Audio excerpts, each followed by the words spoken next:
G'day everyone, hope you're well. Alright, I'm going to have a look at something very different for myself today. You'll see I've started off differently because I could not fit the box on my cutting mat. It's massive. So it's Hella, which I have, from memory, I don't think I've ever even seen one of their kits.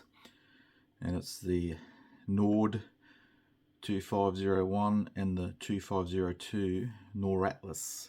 So it's a dual combo kit, so two kits in the box, and it's 1/72 scale. Now this kit has been boxed 12 times since 1978. Yes, 1978 was when it was tooled, so I'm not expecting a lot, but I do love the look of the aircraft. I like twin boom aircraft, and I like the early Cold War era, back when aircraft looked like aircraft. So 10 times Hella have boxed it, and twice it was a companionship with there's two boxings under Hella Humbrol, so perhaps they were partners for a while, I don't know. Anyway, so I've got the book here. We'll have a look at the instructions. So we got colour call outs of Humbrol. Okay, I'm going to have to spin him around. Alright, so there you can see I couldn't hold you the box to show the schemes, but we got German transport. I'm not going to try and butcher that. Alhorn 1969. French transport Sahara Blighter 1961. And another French scheme. This looks more civil, that one. 1959. Sorry, I'm not. If I try and say all that, I'm just going to butcher it. So yeah, can you see that? Too much glare.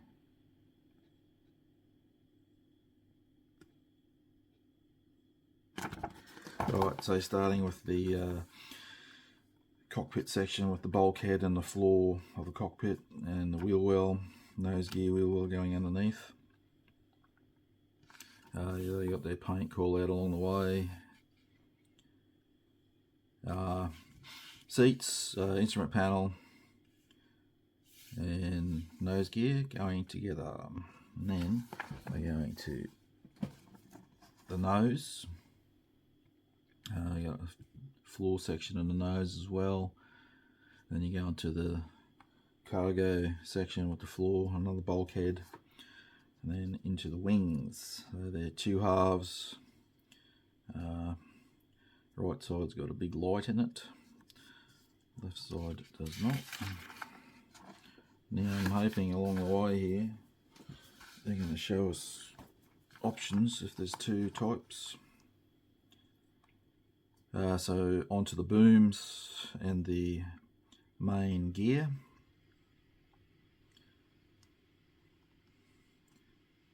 So not doesn't look over complicated.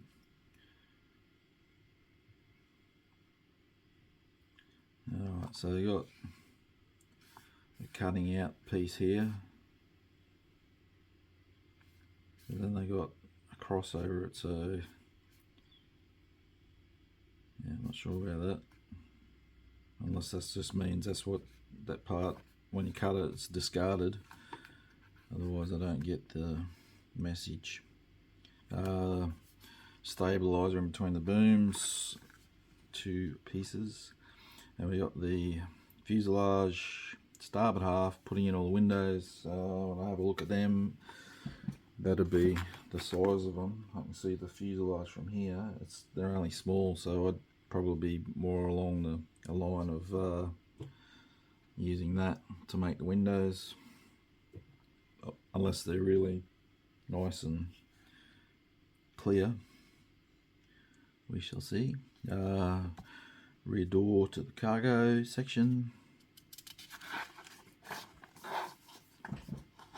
and cockpit cockpit going in, and then onto the port fuselage, the same, all the windows going in, the gear door, then you put them on at the end, or put them on there.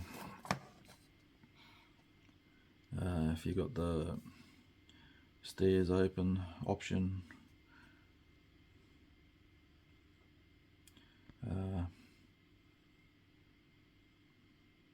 drop tanks, I think, and then you're into the engines. Again, they look pretty basic, but then it is 1978. A dome window on top of the cockpit, some antenna going on, antenna pitos going on the nose.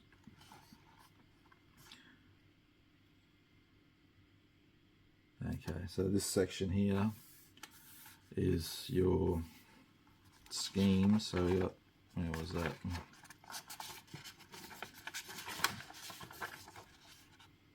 So your military ones are A and B, and the civil one is C. So there's two options on the military one. So it's A, B's has got this configuration. Oh, sorry, that's both A and B, and that's A and B. So that's your military, and that's the civil version. This one's specific to the French military one with the antenna on the side.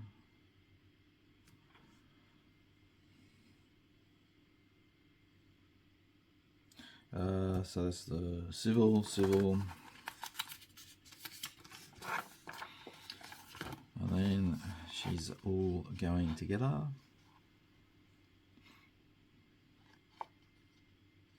So that's military ones again, and then you're on, this is the civil one. Apologies, there, I'm guessing rocket assisted engines for takeoff maybe. They don't look like drop tanks. Then again, I could be speaking nonsense. I don't know the aircraft, so I don't know, but they're on the civil version on the wingtips, whereas the military version does not have them. Alright, so there's a better picture of you. I'll hold it there a second so you can read it.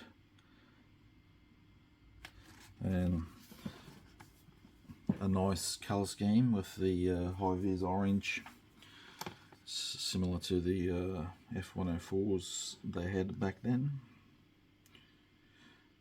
And very nice, they've given you side profiles, front on profile, and your above and below profiles. So not a huge amount of decals, but you got those big walkways. See what they're like. Again, I've never had one of their kits. So this was the military one, yes. Just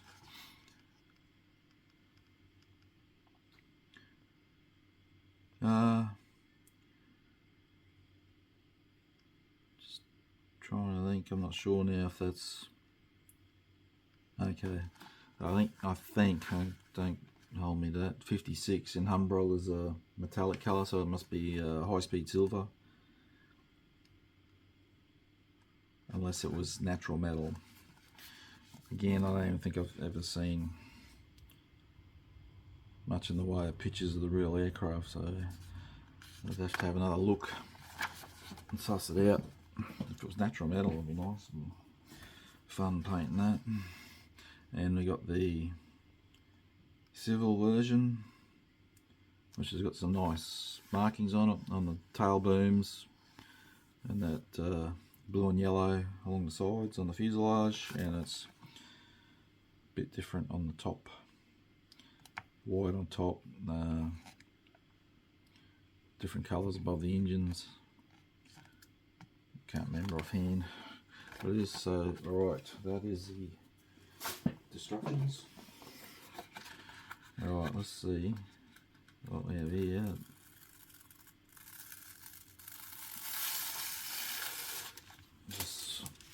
It was very extremely sticky. I didn't want to rip anything. Again, my photos will get better shots of these, but the walkways.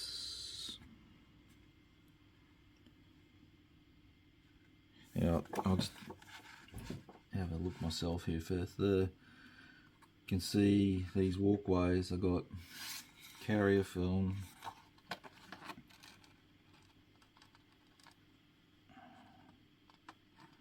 They look messy. They don't look. The carrier film seems to be on the one side, so looking this way on the left side, I cannot see any carrier film on that walkway decal. But on the other side, it goes out about 2mm. So that's a bit odd. Some of them, they get pretty. Yeah, they're not real. Not real tidy, as in same with the roundels, the French roundel. You got carrier film just a little bit to the left, but on the other side you got a larger section, so it might pay to trim. And this is not having used their decals. It might pay to whatever scheme you were doing, get a couple of decals from the scheme that you won't be using and just try them on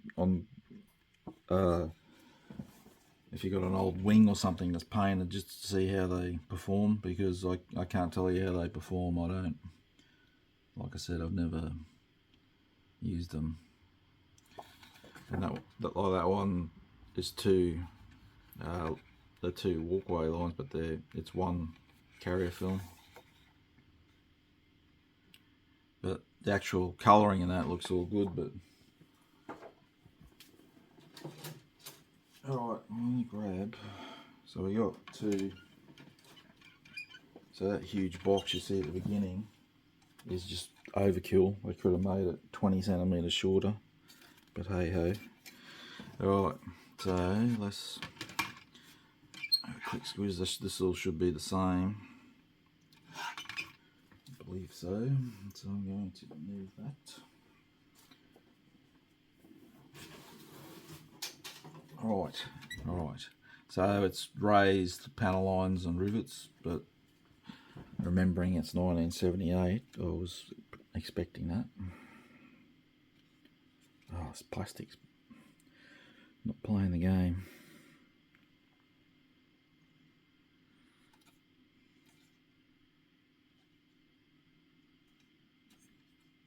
So you got a bit of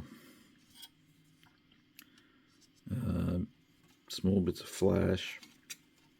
This section here is not, doesn't look, but that's a piece that gets cut out, so it might be a good thing because it doesn't look like it's molded properly. But having said that, it doesn't look too bad for a 1978 tooling. Just the part that where you sand details, you lose some of that raised detail. And I'm pretty lazy with that. I'll go normally raise, if I sanded the fuselage halves and lost that detail, I'd scribe rivets and panel line in, so you'd be going from raise to recess back to raise. I don't, if you're looking at it on a table, you won't really notice it. It's only if you're picking up and having a close look you'd see. I'm just grabbing what's on top. So we got the wings and the tail boom. Alright, wings. So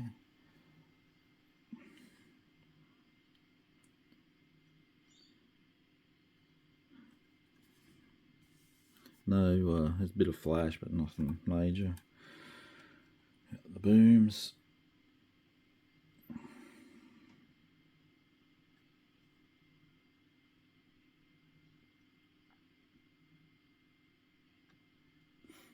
I mean, this aircraft, I don't know anyone else that's ever made a kit of it, but so I don't know if it's out there in other guys or different scale. Cargo floor, it's got some raised detail on it.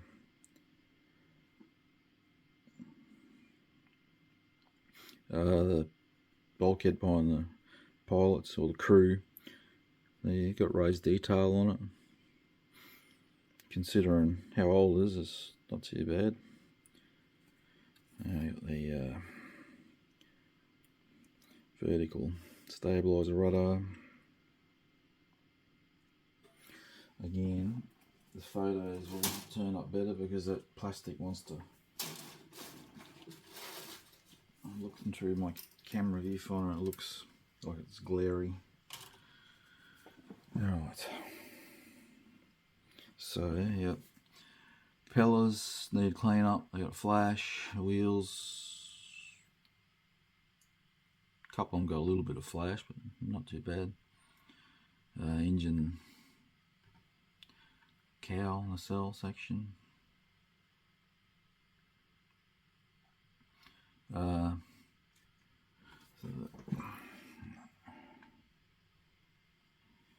Instrument panel again's got a heap of raised detail on it.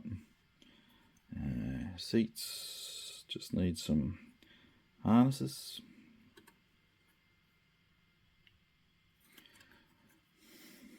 Gear legs.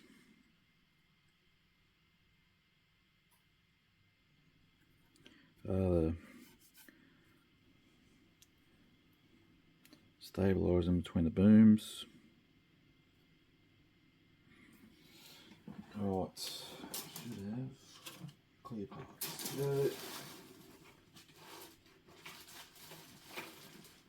Oh, there's a couple of pieces floating around in the box.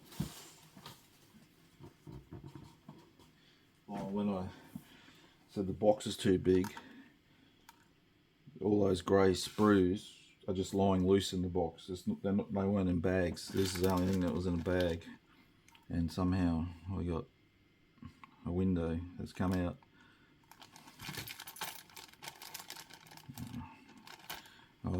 I'm just going to open one and hope that they're both the same, so we can see what the clear plastic's like. Nothing floating around there. Alright. Actually, this very nice. The this main piece is for the nose. Yeah, they're crap. I wouldn't even bother with them. They're awful. So they're just, they don't even look right. But unless that's how the windows looked, they don't look right to me. But I'd be just using crystal clear myself, but that's a personal choice. The dome viewing section above the cockpit. Alright, so yes, showing its age, but extremely different. Would look fantastic on a table at a show or a club show, just for the fact that it's something different. Transport aircraft, and you can do it military or civil. This kit I've been on and off for years, and it's come out again, and it was a dual box. I just got it. I don't really want two kits, but I got it because it was out and it was a dual boxing. Yes, I do want to build it. When, I don't know. I've got a lot on. that I need to get done, and things I want to do for my show this year. But yeah, I think it's worth a build if you like transport aircraft and something a bit different. I'm going to add all the photos now so you can get a better picture of the pieces. Thank you for watching.